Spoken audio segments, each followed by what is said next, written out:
Montiel আর মলিনাকে নিয়ে চিন্তা কেটে গেছে অনেকটা। আর্জেন্টাইন ফ্যানদের দুশ্চিন্তায় ছিলেন নিকো পাজ। এখন সেই টেনশনও নাই বললেই চলে। গতকাল একটা খবর চারদিকে ঠাউর হলো, নিকো পাজ কি শেষ পর্যন্ত বিশ্বকাপের স্কোয়াড থেকে ছিটকেই যাবেন? তবে বাংলাদেশে রাত গভীর হলে সুখবরটা আসে। ২১ বছর বয়সী নিকো পাজ নিজের ইনস্টাগ্রাম স্টোরিতে জানিয়েছেন তার রিকভারি ফাইনাল ডেজ চলছে আর মাঠে ফেরার জন্য খুব করে মুখিয়ে আছেন। প্রথম বিশ্বকাপ বলে কথা, কেউ কি আর সহজে মিস করতে চায়? নিকো পাজ হয়তো এতদিন বেশ মন খারাপ করেই সময়টা পার করছিলেন।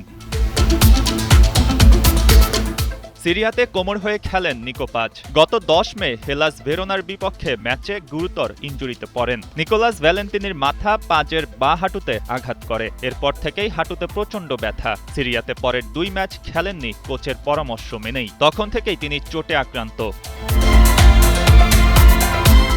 লিগ শেষ হওয়ার পর আর যুক্তরাষ্ট্রে যাওয়ার আগে খেলোয়াড়রা বিশ্রাম পেয়েছিলেন, কিন্তু নিকো পাজ বিশ্রাম করেননি। তিনি অ্যাজেইজারের ট্রেনিং সেন্টারে এককভাবে ফিটনেস কোচদের কাছ থেকে ট্রেনিং সেরেছেন। এর মধ্যেই গতকাল হঠাৎ করেই চিন্তাটা বেড়ে যায়, যখন আর্জেন্টিনার হন্ডুরাসের বিপক্ষে প্রস্তুতি ম্যাচের শিডিউল।